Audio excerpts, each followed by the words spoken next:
If Iran had nuclear weapons, the Middle East would probably be a much safer place, and that's not a controversial opinion, that's just political science. Sorry, that actually is a very controversial opinion, but let's hear her argument.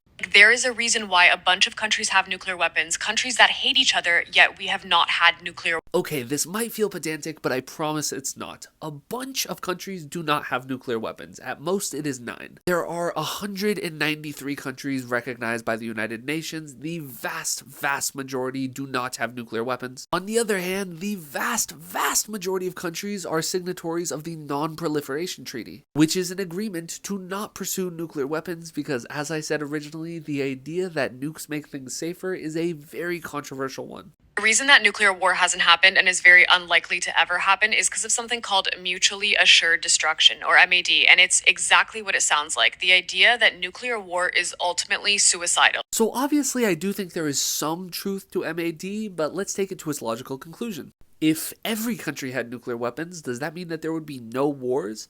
Of course not, there would have probably been many nuclear wars at this point. But I do agree that the current nuclear states likely view their stockpiles primarily as a deterrent. Believe it or not though, I actually think that is part of the problem, but for now, let's continue with her argument. Great example is the USA and Russia, who hate each other, both have nuclear weapons, but won't actually go to war with each other. Or India and Pakistan, also both hate each other, also both have nuclear weapons, but won't ever go to a serious war with each other for that reason. So I just flat out think India and Pakistan is a terrible example for this argument. It is technically true that they have not used nuclear weapons up to this point. They have come horrifyingly close since they have become nuclear weapon states. As for the US and Russia, we also had some terrifyingly close calls during the Cold War. Let's go back to the deterrent argument. One of the reasons Russia felt comfortable invading Ukraine, or why they felt comfortable invading Georgia, is because they don't think anyone is going to touch them. Nuclear weapons allow the nations that hold them to act with a certain amount of impunity. I would argue that this makes regions less safe, but there's one more example of hers that I really want to get to.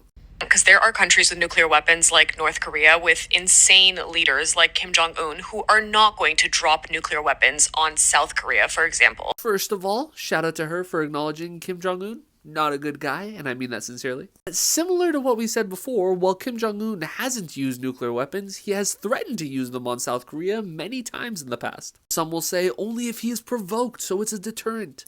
I don't want Kim Jong-un to have a deterrent. It means he isn't just holding his own population prisoner, which is bad enough already, but it means he is also holding the people of South Korea hostage by having nuclear weapons pointed at their cities. I don't want Kim Jong-un to have the ability to wipe out millions if he feels threatened.